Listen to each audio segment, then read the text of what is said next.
கிறிஸ்து ஒரு மனிதனுக்குள்ளாய் காணப்பட்டால் நிச்சயமாய் அவன் பாருங்க நித்திய ஜீவன் உடையவனாய் காணப்படுவானா. அவன் அவனுடைய ஜீவனை யாராலும் எடுக்க முடியாது. ஆண்டவரை இயேசு கிறிஸ்துவை போல் அவனை ஆண்டவர் மாற்ற போதுமானவர். அதுதான் ஆண்டவர் சொல்லி இருக்கிறார். பாருங்க, ஜீவனை கொடுக்கவும் எடுக்கவும் அதிகாரம் உண்டு.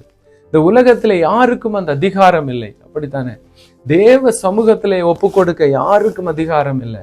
ஆனா ஜீவனை ஆண்டவர் கொடுத்தார், பிதாவின் கரத்திலே ஒப்பு கொடுத்தார், நம்முடைய ஆவியை அவருடைய கரத்திலே ஒப்பு கொடுத்தார்.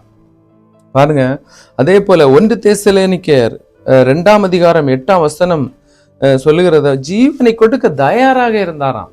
பிதா என்ன சொன்னாரோ அதன்படியே ஜீவனை கொடுக்க அவர் தயாராக காணப்பட்டார். அவர் பிதாவின் சித்தம் என்ன என்று அறிந்து நம்முடைய ஜனத்திற்காக பாருங்க ஜீவனை கொடுக்க அவர் தயாராய் காணப்பட்டார். ஆண்டவராய் இயேசு கிறிஸ்து கல்வாரி சிலுவையிலே கடைசி துளி இரத்தம் வரையில் சிந்தப்பட்டு விட்டது.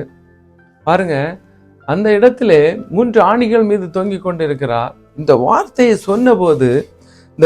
சொன்னபோது பாருங்க, கர்த்தர் சொல்லுகிறார், அந்த மனிதன் சொல்லுகிறார், அந்த போர்க்களத்திலே போர் செய்கிறவன், இந்த ஆண்டவராய் இயேசு கிறிஸ்துவை ஈட்டியினால் குத்தின மனிதன் சொல்லுகிறான். பாருங்க, மார்க்கு 15ஆம் அதிகாரம் 38ஆம் வசனம் சொல்லுகிறது.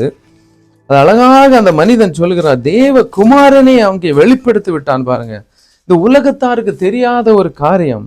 மார்க்கு 15ஆம் அதிகாரம் 38-39 சொல்லுகிறது. அப்பொழுது தேவாலயத்தின் திரைச்சிலை மேல் தொடங்கி கீழ் வரைக்கும் 2ஆக கிழிந்தது. அவருக்கு எதிரே நின்ற 100க்கு அதிபதி அவர் இப்படி கூப்பிட்டு ஜீவனை விட்டதை கண்டபோது, மெய்யாகவே இந்த மனுஷன் தேவனுடைய குமாரன் என்றான். பாருங்க, ஒரு 100க்கு அதிபதி அந்த போர்க்களத்தில் அடிக்கும்படியா நின்றவன், இயேசுவுக்கு எதிராக நின்றவன் சொல்லுகிறான், பாருங்க, இவர் மெய்யாகவே தேவனுடைய குமாரன் என்று. இந்த உலகத்து மனுஷன் அப்போதே அவன் சாட்சி கொடுத்து விட்டான். அதன் முன்பு வசனத்துல நான் பார்த்தோம், தேவாலயத்தின் திரைச்சீலை ஆண்டவருடைய சந்நிதியிலே போக முடியாதபடிக்கு திரைச்சீலை தடையாய் காணப்பட்டது.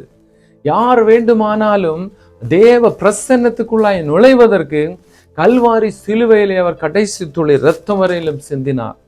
அந்த இரத்தத்தின் வல்லமைதான் இன்றைக்கு தேவ சமூகத்திலே பிதாவின் முகத்தை நோக்கி பார்க்கும்படியான ஒரு புத்திர சுவிகாரம் நமக்கு அந்த ஒரு வல்லமை ஆண்டவர் தந்தார். அதுதான் ஆண்டவராய் இயேசு கிறிஸ்துவை கடைசியில சொல்லப்பட்ட அந்த வார்த்தை, என்னுடைய ஜீவனை உம்முடைய கரத்திலே, என்னுடைய ஆவியை உம்முடைய கரத்திலே ஒப்பு கொடுக்கிறேன்